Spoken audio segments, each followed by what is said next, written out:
Hello everyone, एक बार फिर से आप सभी का क्रेजी जीके ट्रिक के वीकली करंट अफेयर की सीरीज में स्वागत है।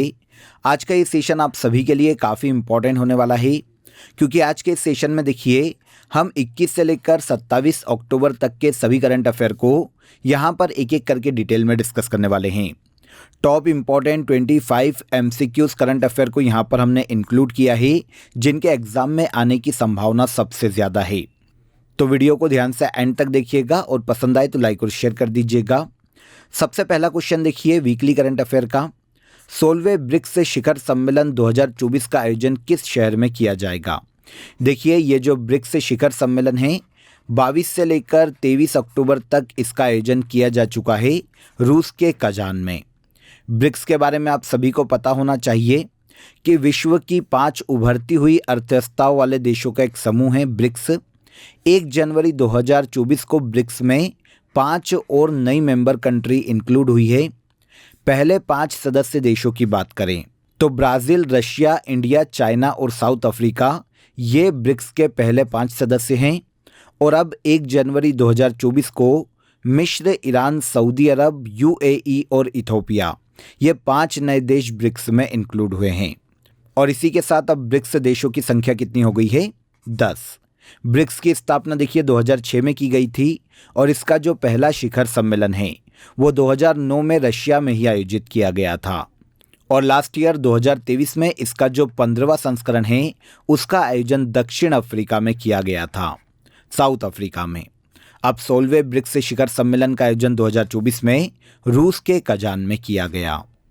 भारत की ओर से PM नरेंद्र मोदी ने 16वें ब्रिक्स शिखर सम्मेलन में भाग लिया है।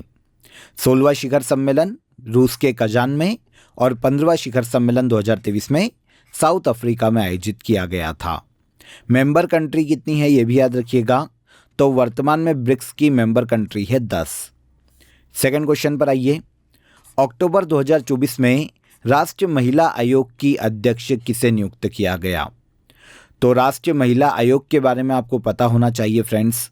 महिलाओं के राइट्स, उनके प्रोटेक्शन, उनसे संबंधित जितने भी इश्यूज़ हैं उनका समाधान करने के लिए राष्ट्रीय महिला आयोग काम करता है।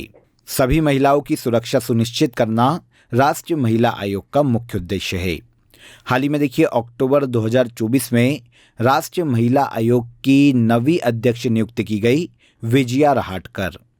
इनके पहले राष्ट्रीय महिला आयोग की अध्यक्ष के पद पर रेखा शर्मा थी, जिनका स्थान अब विजया रहाटकर ने लिया है। राष्ट्रीय महिला आयोग की अध्यक्ष के रूप में विजया रहाटकर का कार्यकाल 3 साल का होने वाला है। तो राष्ट्रीय महिला आयोग की नवी महिला अध्यक्ष अक्टूबर 2024 में कौन नियुक्त की गई? विजया रहाटकर। राष्ट्रीय महिला आयोग की स्थापना की बात करें तो 31 जनवरी 1992 में राष्ट्रीय महिला आयोग की स्थापना की गई थी। इसके अलावा देखिए आप सभी को पता है कि क्रेजी जीके ट्रिक पर दिवाली की सेल आप सभी के लिए शुरू हो गई है। रूट एप्लीकेशन और क्रेजी जीके ट्रिक एप्लीकेशन पर सभी कोर्सेस आपको अप टू 80% तक ऑफ में अवेलेबल है। काफ़ी अच्छा डिस्काउंट सभी कोर्सेस पर इस दिवाली आपको मिलने वाला है। आपको देखिए 1000 से नीचे के जितने भी कोर्सेस हैं वहाँ पर आप लक्ष्मी कूपन कोड का यूज़ कर सकते हैं रूट एप्लीकेशन और क्रेजी जीके ट्रिक एप्लीकेशन पर। और इसके अलावा ऐसे कोर्सेज जो कि 1000 रुपीज़ से ज़्यादा MRP के हैं उन्हें आप दिवाली कूपन कोड का यूज़ करके इजीली काफ़ी डिस्काउंट में परचेस कर सकते हैं, अवेल कर सकते हैं। दोनों ही कूपन कोड रूट एप्लीकेशन और क्रेजी जीके ट्रिक एप्लीकेशन पर आप अप्लाई कर सकते हैं।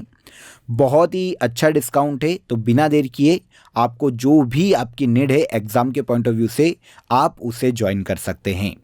देखिए friends, complete package general studies का आपके लिए कोर्स है। SSC टारगेट बैच आपके लिए अवेलेबल है, रेलवे टारगेट बैच अवेलेबल है। तो सभी कोर्सेज काफ़ी नॉमिनल चार्जेस में हैं। इसके अलावा देखिए आप सभी के लिए एक बहुत ही इंटरेस्टिंग अनाउंसमेंट यहाँ पर मैं आपको बता देता हूँ। कल भी मैंने आपको बताया था अक्षय सर का देखिए जनरल स्टडीज़ का GS का 100 आवर कोर्स आप सभी के लिए लॉन्च हो चुका है। देखिए इसकी प्राइस 1700 रुपये है, लेकिन आपको 10 दिन तक ये 999 में अभी मिलने वाला है। 999 रुपये में आप इस कोर्स को ज्वाइन कर सकते हैं, जहां पर देखिए GS के सभी जो सब्जेक्ट हैं काफ़ी अच्छी ट्रिक्स और कॉन्सेप्ट के साथ यहां पर क्लियर करवाए गए हैं। तो इसकी भी लिंक मैं आपको डिस्क्रिप्शन में दे दूंगा, आप वहां पर जाकर ईजिली इसे अभी नॉमिनल चार्जेस में अवेल कर सकते हैं। अगर आपको कोई भी डाउट है, आपकी कोई भी क्वेरी है, तो नीचे आपको हेल्पलाइन नंबर दिया गया है, इस पर आप कॉल कर लीजिए, व्हाट्सअप कर दीजिए, आपकी क्वेरी यहाँ पर रिजॉल्व हो जाएगी। आई होप आपको अपडेट अच्छा लगा होगा। नेक्स्ट क्वेश्चन पर आएंगे। नेक्स्ट क्वेश्चन पर आ जाइए। विराट कोहली टेस्ट क्रिकेट में 9000 रन बनाने वाले भारत के कौन से क्रिकेटर बने हैं? तो भारतीय cricketer Virat Kohli test cricket में 9000 रन पूरे करने वाले भारत के चौथे खिलाड़ी बने हैं। आंसर डी यहाँ पर करेक्ट हो जाएगा। विराट कोहली के पहले सचिन तेंदुलकर, राहुल द्रविड़ और सुनील गावस्कर, सचिन तेंदुलकर, राहुल द्रविड़ और सुनील गावस्कर ये रिकॉर्ड बना चुके हैं। और अब इन तीनों के बाद टेस्ट क्रिकेट में 9000 रन बनाने वाले चौथे इंडियन प्लेयर कौन हैं? विराट कोहली। देखिए, विराट कोहली के बारे में आपको इनको जो अवार्ड दिए गए हैं उनके बारे में आपको पता होना चाहिए। यहाँ से क्वेश्चन पूछे जाते हैं। 2013 में खेलों में योगदान के लिए विराट कोहली को अर्जुन अवार्ड दिया गया था। 2017 में पद्मश्री और 2018 में इन्हें मेजर ध्यानचंद खेल रत्न अवार्ड दिया जा चुका है। और 2023 में इन्हें ICC one day player of the year चुना गया था। तो ये विराट कोहली की उपलब्धियां हैं, इंडियन प्लेयर हैं, आप सभी को पता है। याद रखिएगा, टेस्ट क्रिकेट में अब ये 9000 रन बनाने वाले भारत के चौथे प्लेयर बने हैं। नेक्स्ट, भारत ने काला ज्वार रोग को खत्म करने में सफलता हासिल की है। यह रोग किससे फैलता है? तो देखिए, काला ज्वार रोग की बात करें फ्रेंड्स, तो यह पैरासाइट परजीवी के कारण फैलने वाला रोग है। हाल ही में भारत ने इस रोग को खत्म करने में सफलता हासिल की है। WHO के मानकों के अनुसार अगर किसी भी देश में लगातार 2 वर्षों तक कालाजार के एक्टिव मामले 10,000 में 1 से भी कम अगर देखने को मिलते हैं तो उस देश को कालाजार रोग से मुक्त घोषित किया जा सकता है। तो भारत ने WHO में अप्लाई किया है कि अब इंडिया को काला ज्वार रोग से मुक्त घोषित किया जाए। यह जो रोग है ये पैरासाइट के कारण फैलता है जिसका वाहक होती है सैंड फ्लाई। बालू मक्खी के काटने से ये रोग फैलता है। परजीवी के कारण होने वाला रोग है। बॉडी के काफ़ी सारे ऑर्गन ये प्रभावित करता है, स्पेशली इससे त्वचा प्रभावित होती है और इसके अलावा ये मसल्स को भी इफ़ेक्ट करता है, जो नर्व सिस्टम है उसको भी इफ़ेक्ट करता है। भारत में देखिए, काला ज्वार के जो 90% मामले हैं वो बिहार और झारखंड राज्य में देखने को मिलते हैं। अब काला ज्वार रोग को खत्म करने में भारत ने सफलता हासिल की है। यह रोग किसके कारण फैलता है? पैरासाइट के कारण। अगला क्वेश्चन, प्रधानमंत्री मुद्रा योजना के तहत मुद्रा ऋण की मौजूदा सीमा को 10 लाख रुपए से बढ़ाकर कितने लाख रुपए तक कर दिया गया है? देखिए, यहाँ पर आपको प्रधानमंत्री मुद्रा योजना के बारे में पता होना चाहिए। ये जो स्कीम है इंडियन गवर्नमेंट ने 8 अप्रैल 2015 को स्टार्ट की थी। भारत में स्टार्टअप्स को वित्तीय सहायता प्रदान करना, जो छोटे छोटे उद्यम हैं उन्हें वित्तीय सहायता प्रदान करना और भारत में स्टार्टअप और आत्मनिर्भरता को बढ़ावा देना प्रधानमंत्री मुद्रा योजना का मुख्य उद्देश्य है। देखिए, 3 अलग अलग इसमें जो ऋण का क्राइटेरिया है, 3 तरह का डिसाइड किया गया है लोन का क्राइटेरिया। इन तीनों को कहा जाता है शिशु ऋण या शिशु लोन, सेकेंड है किशोर लोन और थर्ड है तरुण लोन। देखिए, शिशु लोन की बात करें तो ऐसे स्टार्टअप जिन्हें 50,000 रुपये तक का लोन दिया जाता है तो वो हो जाते हैं शिशु ऋण। किशोर ऋण की बात करें तो 50,000 से 5 लाख तक का ये लोन है जो सेंट्रल के द्वारा दिया जाता है, तो ये किशोर लोन हो गया। और तरुण लोन की बात करें तो ये 5 लाख से 10 लाख रुपए तक इसकी सीमा थी। ठीक है, अब 10 लाख ये अपर लिमिट थी इसकी, लेकिन अब इसे बढ़ाकर 20 लाख रुपए तक कर दिया गया है और एक नई कैटेगरी जोड़ी गई है जिसको नाम दिया गया है तरुण प्लस। मतलब ऐसे कोई भी स्टार्टअप या फिर उद्योग जिन्होंने तरुण लोन लिया था और उसको टाइम पर वापस किया गवर्नमेंट को, तो अब उनके लिए चौथी कैटेगरी खुलेगी तरुण प्लस की, जिसमें उनको 10 लाख से लेकर 20 लाख रुपए तक का लोन दिया जा सकता है। तो प्रधानमंत्री मुद्रा योजना के तहत जो लोन की लिमिट है वो 10 लाख रुपए से बढ़ाकर अब 20 लाख रुपए तक की गई है। तो आंसर हो जाएगा आंसर डी। ये चारों कैटेगरी याद रखिएगा, एसएससी में पूछी गई है, 3 पूछी गई है, चौथी भी पूछी जा सकती है। आगे आएंगे, निम्नलिखित में से कौन सा देश इंटर पार्लियामेंट्री यूनियन का 181वां सदस्य देश बना है। तो इंटर पार्लियामेंट्री यूनियन का 181वां सदस्य देश बना है हाल ही में, यह है जमैका। जमैका के बारे में आप सभी को पता होना चाहिए। कैरेबियाई कंट्री है जो कि हमको देखने को मिलती है उत्तरी अमेरिका और दक्षिण अमेरिका के मध्य में। उत्तरी अमेरिका महाद्वीप में आती है वैसे ये, लेकिन कैरेबियाई कंट्री है। तो हाल ही में कैरेबियन देश जमैका इंटर पार्लियामेंट्री यूनियन का 181वां सदस्य देश बना है। आपको इंटर पार्लियामेंट्री यूनियन के बारे में पता होना चाहिए कि ये क्या है। देखिए, इसकी स्थापना 1889 में की गई थी। ये जो विश्व के प्रमुख देश है उनकी संसदों का एक संगठन है। संसदीय कूटनीति और बातचीत के माध्यम से पूरे वर्ल्ड में शांति स्थापित करना इंटर पार्लियामेंट्री यूनियन का मुख्य उद्देश्य है। 181 देशों की संसद और 15 अदर सहयोगी सदस्य इसमें शामिल है। इसका मुख्यालय स्विट्जरलैंड के जेनेवा में देखने को मिलता है। इसका 181वां सदस्य देश अक्टूबर 2024 में बना है कौन? तो ये हो जाएगा जमैका। याद रखिएगा, पूछा जा सकता है। इसके बाद आगे चलते हैं। हाल ही में रानी रामपाल ने संन्यास की घोषणा की। रानी रामपाल निम्नलिखित में से किस खेल से संबंधित है? तो रानी रामपाल, क्वेश्चन को नोट कीजिएगा, काफ़ी इंपॉर्टेंट क्वेश्चन है। ये भारत की बहुत ही फेमस हॉकी प्लेयर है फ्रेंड्स, जिन्होंने हाल ही में इंटरनेशनल हॉकी से संन्यास की घोषणा की है। रानी रामपाल के संन्यास की घोषणा के बाद हॉकी इंडिया ने रानी रामपाल के सम्मान में उनकी जो जर्सी नंबर 28 है उसको भी रिटायर कर दिया है। मतलब अब इंटरनेशनल मैचों में कोई भी इंडियन प्लेयर या हॉकी प्लेयर 28 नंबर की जर्सी को नहीं पहन पाएगा। तो रानी रामपाल हॉकी की प्लेयर है फ्रेंड्स। 15 वर्ष की आयु में 2010 विश्व कप में भाग लेने वाली राष्ट्रीय टीम की सबसे कम आयु की खिलाड़ी है रानी रामपाल। भारत के हरियाणा राज्य से बिलोंग करती है। खेलों में इनके योगदान के कारण इन्हें 2016 में अर्जुन अवार्ड दिया गया था। इसके अलावा मेजर ध्यानचंद खेल रत्न अवार्ड और पद्मश्री इन्हें दिया जा चुका है 2020 में। दोनों ही अवार्ड 2020 में दिए गए थे, मेजर ध्यानचंद खेल रत्न अवार्ड और पद्मश्री। और 2016 में क्या दिया गया? अर्जुन अवार्ड। रानी रामपाल, इन्होंने इंटरनेशनल हॉकी खेलों से हाल ही में संन्यास की घोषणा की है। 9th women's T20 cricket world cup 2024 का खिताब किस देश ने जीता है? 9th women's T20 cricket world cup 2024 का आयोजन हाल ही में UAE में किया गया। पहले ये बांग्लादेश में आयोजित किया जाना था, लेकिन बांग्लादेश में गृह युद्ध के हालात थे। शेख हसीना ने अपने पद से इस्तीफा दे दिया था। तो बांग्लादेश में गृह युद्ध होने के कारण या गृह युद्ध के हालात होने के कारण ICC ने 9th women's T20 cricket world cup को UAE में शिफ्ट किया। यहाँ पर देखिए, UAE में जो फाइनल है वो खेला गया न्यूजीलैंड और साउथ अफ्रीका के मध्य में, जिसमें न्यूजीलैंड विनर रही और साउथ अफ्रीका यहाँ पर रनर अप रही है। तो दोनों चीज़ें आपको मिल जाती है। 9th women's T20 cricket world cup 2024 का आयोजन कहाँ हुआ? UAE में। विनर कौन रहा? न्यूजीलैंड। और रनर अप कौन रहा? South Africa. न्यूजीलैंड का ये पहला women's T20 cricket world cup का खिताब है, ये भी याद रखिएगा। और ये 9th एडिशन है, ये भी याद रखिएगा।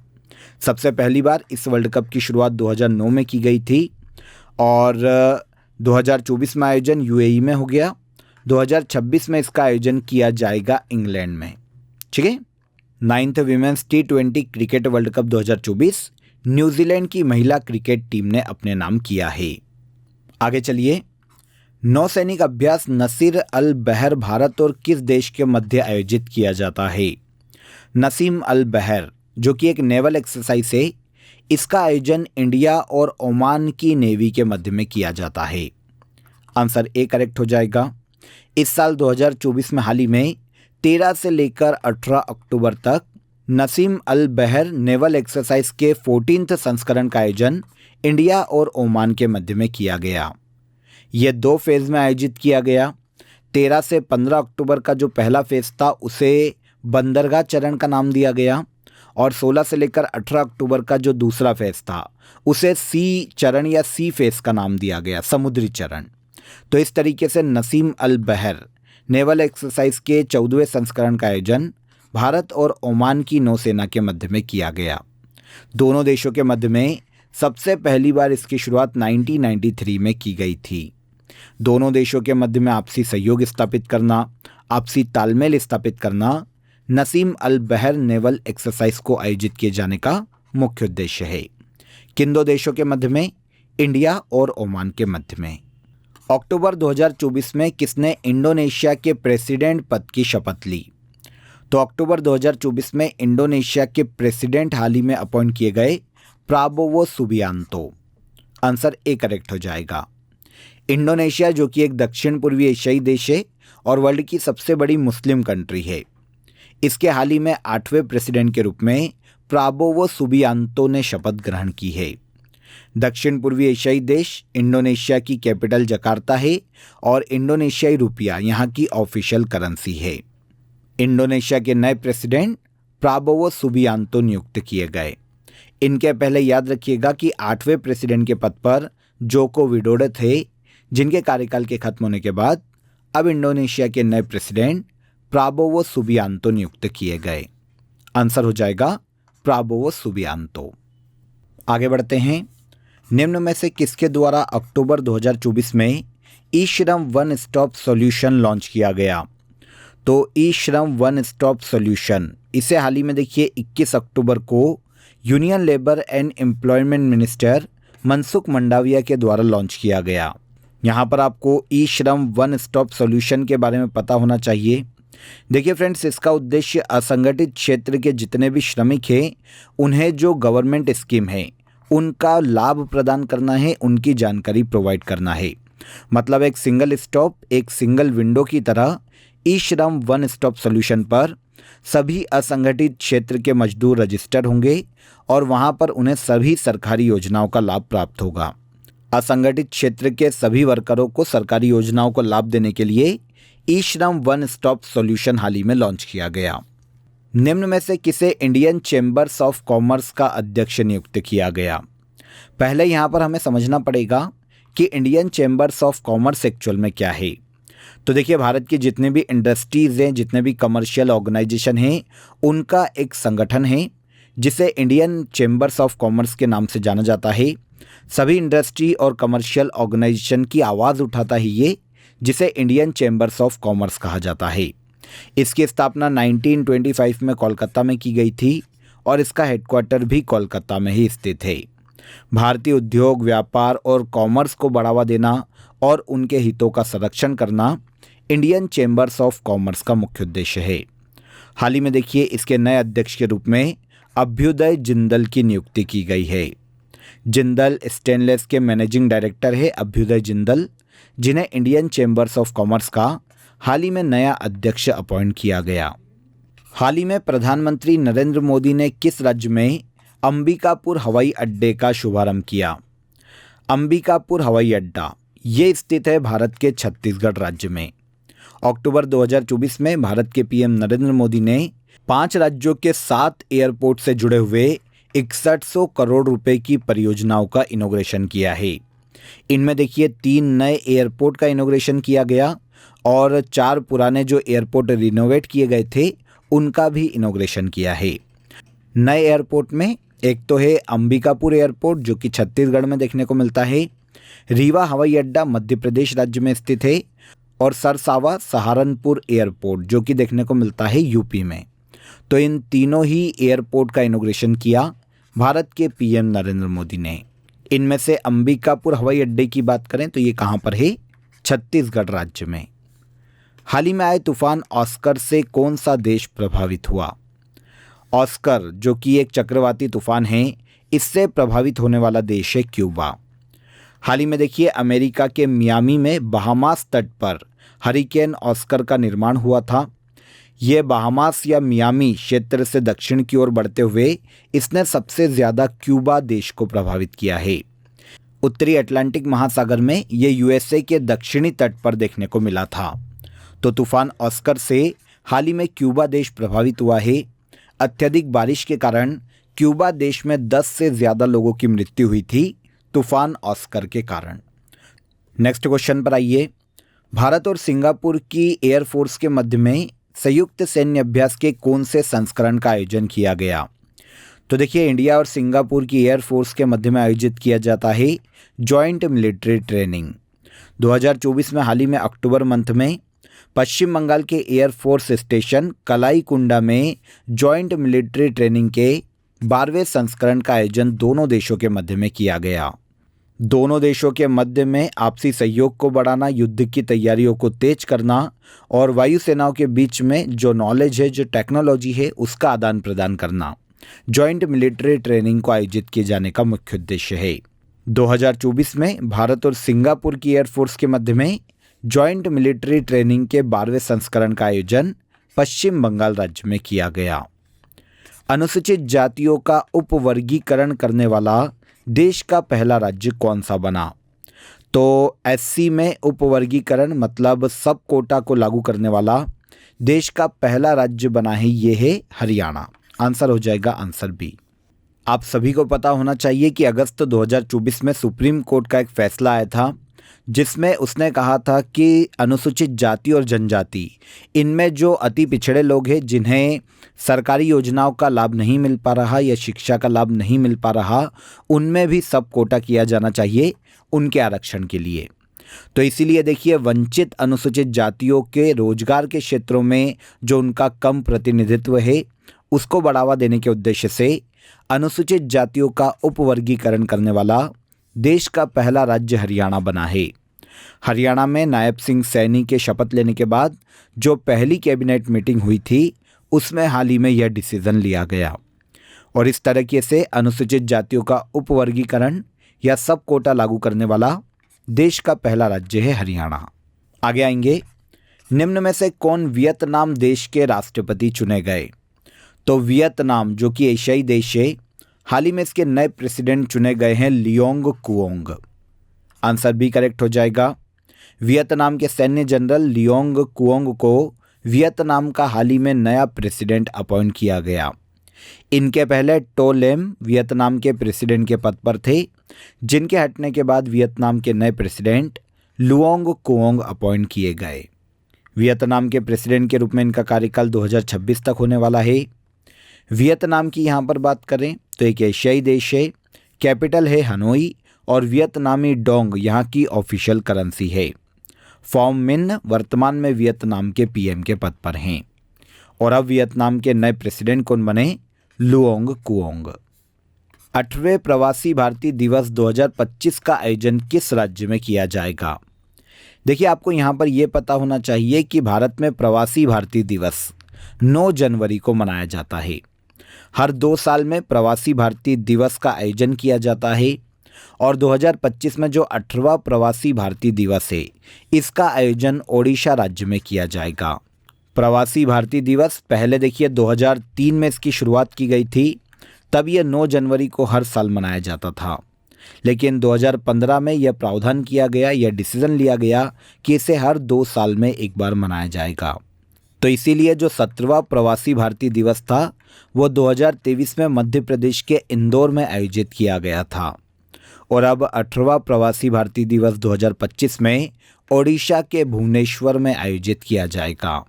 तो 18वां प्रवासी भारतीय दिवस 2025 में कहाँ मनाया जाएगा? ओडिशा के भुवनेश्वर में। आगे चलिए, अक्टूबर 2024 में WHO ने किस देश को मलेरिया मुक्त घोषित किया है? तो हाल ही में अक्टूबर 2024 में WHO ने देखिए मिस्र को मलेरिया मुक्त घोषित किया है। मलेरिया की अगर हम बात करते हैं तो देखिए मेडिटेरियन एरिया या रीजन में मलेरिया मुक्त घोषित होने वाला इजिप्ट तीसरा देश है। इसके पहले संयुक्त अरब अमीरात और मोरक्को को भी मलेरिया मुक्त घोषित किया जा चुका है WHO के द्वारा। अब इजिप्ट मलेरिया मुक्त घोषित किया गया अक्टूबर 2024 में और इस तरीके से ऑल ओवर वर्ल्ड देखें तो यह उपलब्धि हासिल करने वाला इजिप्ट दुनिया का 44वां देश है। यहाँ पर हमें कैजुअली मलेरिया के बारे में पता होना चाहिए।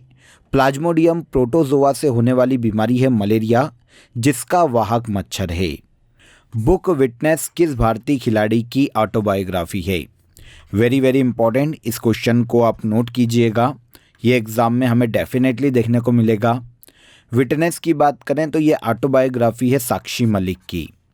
साक्षी मलिक को जानते होंगे आप सभी, इंडियन रेसलर है साक्षी मलिक, बहुत ही फेमस। हाल ही में देखिए इनकी ऑटोबायोग्राफी विटनेस को लॉन्च किया गया। संयुक्त रूप से साक्षी मलिक के साथ जोनाथन सेल्वाराज ने इसे लिखा है। लेकिन ऑटोबायोग्राफी किसकी है तो ये पूछा जाए तो ये साक्षी मलिक की ऑटोबायोग्राफी है।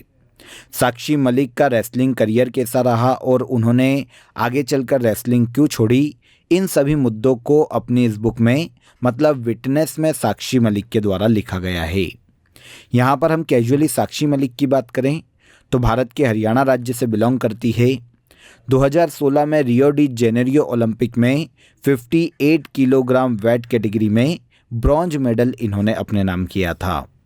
ओलंपिक खेलों में रेसलिंग में पदक जीतने वाली पहली भारतीय महिला खिलाड़ी साक्षी मलिक थी।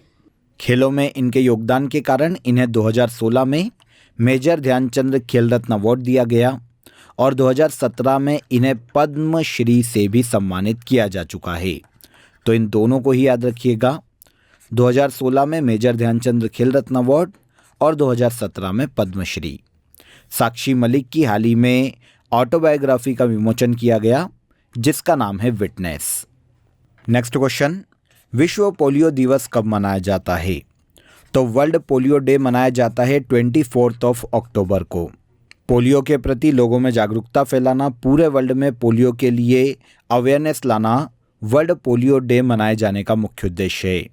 सबसे पहली बार 1985 में रोटरी इंटरनेशनल के द्वारा वर्ल्ड पोलियो डे की शुरुआत की गई थी और तब से लेकर हर साल 24 अक्टूबर को वर्ल्ड पोलियो डे मनाया जाता है।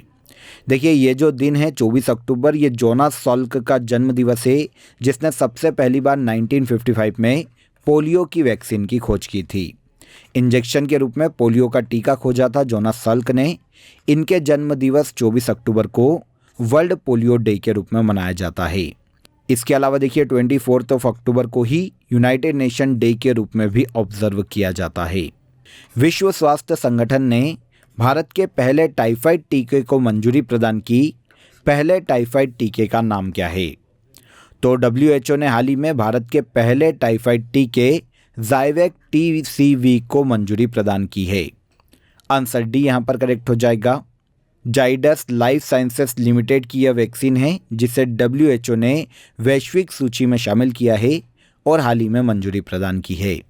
मतलब अब यूनाइटेड नेशन के जो मेंबर कंट्री है वो इस टीके का यूज़ कर सकते हैं टाइफाइड के रोग के इलाज के लिए। तो ये भारत का पहला टाइफाइड का टीका है जिसे WHO ने मंजूरी दी। नाम क्या है? ज़ाइवेक TCV। टाइफाइड की बात करें तो ये साल्मोनेला टाइफी नामक बैक्टीरिया के कारण फैलने वाला रोग है जो कि मानव शरीर में सबसे ज़्यादा आंतों को प्रभावित करता है। तो ये भी एक इम्पॉर्टेंट फैक्ट है, बैक्टीरिया से होने वाला रोग है और आंतों को प्रभावित करता है टाइफाइड। इसका पहला टीका भारत का जिसे WHO ने मंजूरी दी ज़ाइवेक TCV है। आगे आएंगे, भारत के 51वें मुख्य न्यायाधीश के रूप में किसे नियुक्त किया गया? तो भारत की प्रेसिडेंट द्रौपदी मुर्मू ने सुप्रीम कोर्ट के न्यायाधीश संजीव खन्ना को भारत के 51वें चीफ जस्टिस के रूप में अपॉइंट किया है। ये 11 नवंबर को चीफ जस्टिस ऑफ इंडिया के पद की शपथ लेंगे और इनका कार्यकाल मई 2025 तक रहने वाला है। आपको पता होना चाहिए कि इंडियन कॉन्स्टिट्यूशन में आर्टिकल 124 सुप्रीम कोर्ट की बात करता है और इसके जजेस की नियुक्ति के संबंध में प्रावधान करता है। तो इसी के तहत द्रौपदी मुर्मू जी जो कि भारत की प्रेसिडेंट है, इनके द्वारा भारत के 51वें मुख्य न्यायाधीश संजीव खन्ना नियुक्त किए गए। अभी तक भारत के 50वें चीफ जस्टिस ऑफ इंडिया के पद पर DY चंद्रचूड़ थे जिनका कार्यकाल नवंबर में खत्म होने वाला है और 51वें चीफ जस्टिस ऑफ इंडिया कौन बनेंगे? संजीव खन्ना। सिम्बेक्स निम्नलिखित में से किन देशों के बीच आयोजित होने वाला एक सैन्य अभ्यास है? तो सिम्बेक्स जो कि एक नेवल एक्सरसाइज है फ्रेंड्स, इसका आयोजन इंडिया और सिंगापुर के मध्य में किया जाता है। 2024 में हाल ही में इसका जो 31वां एडिशन है वो 23 से लेकर 29 अक्टूबर 2024 तक विशाखापट्टनम के पूर्वी नौसेना कमान में किया गया। यह अभ्यास नॉर्मली 2 चरणों में आयोजित किया जा रहा है, 23 से लेकर 25 अक्टूबर तक विशाखापट्टनम में हार्बर फेस के नाम से और 28 से लेकर 29 अक्टूबर तक बंगाल की खाड़ी में सी फेस के नाम से। तो ये सिम्बेक्स एक नेवल एक्सरसाइज है, इंडिया और सिंगापुर के मध्य में इस साल इस नेवल एक्सरसाइज का 31वां एडिशन आयोजित किया जा रहा है। दोनों देशों के मध्य में सबसे पहली बार सिम्बेक्स नेवल एक्सरसाइज की शुरुआत 1994 में की गई थी और इसका 30वां एडिशन 2023 में सिंगापुर में आयोजित किया गया था। अब 31वां एडिशन इंडिया में आयोजित किया जा रहा है। सिम्बेक्स नेवल एक्सरसाइज का आयोजन किन दो देशों के मध्य किया जाता है? तो इंडिया और सिंगापुर के मध्य में। इसके बाद आज के वीकली करंट अफेयर का लास्ट क्वेश्चन देखिए। बिहार राज्य का पहला ड्राई पोर्ट किस जिले में बनाया गया? बिहार राज्य का पहला ड्राई पोर्ट बनाया गया है पटना में, जो कि बिहार की कैपिटल है। देखिए, ड्राई पोर्ट के बारे में आपको पता होना चाहिए। एक इंटरनल कार्गो हब के रूप में से डेवलप किया जाता है। समुद्री बंदरगाह से थोड़ा सा दूर स्थित होता है, लेकिन यहाँ से भी जो इंपोर्ट और एक्सपोर्ट वाला माल है यहाँ पर इकट्ठा किया जाता है और फिर ट्रांसपोर्टेशन के माध्यम से उसे जो समुद्री पोर्ट है वहाँ तक पहुँचाया जाता है। तो इस तरीके से जो ड्राई पोर्ट होते हैं इंटरनेशनल ट्रेड को आसान बनाने के लिए महत्वपूर्ण भूमिका निभाते हैं, जिससे समय और लागत दोनों में कमी आती है। हाल ही में बिहार राज्य का पहला ड्राई पोर्ट बिहार की राजधानी पटना जिले के बिहटा में स्थापित किया गया है, जो कि बिहार का पहला ड्राई पोर्ट है। कहाँ पर? पटना में। क्लियर? तो यहाँ पर देखिए, वीकली करंट अफेयर के इस वीडियो में हमने 21 से लेकर 27 अक्टूबर तक के सभी करंट अफेयर को डिटेल में समझा। एक एक फैक्ट को, एक एक क्वेश्चन को आपने आई होप ध्यान से नोटिस किया होगा, क्योंकि सभी क्वेश्चन काफ़ी इंपॉर्टेंट थे। वीडियो पसंद आया हो तो वीडियो को लाइक और शेयर कर दीजिएगा। चैनल पर पहली बार आए हैं तो चैनल को सब्सक्राइब कर लीजिए। फिर मुलाकात करेंगे नेक्स्ट डे के करंट अफेयर में। तब तक अपना ख्याल रखिएगा। जय हिंद, जय भारत।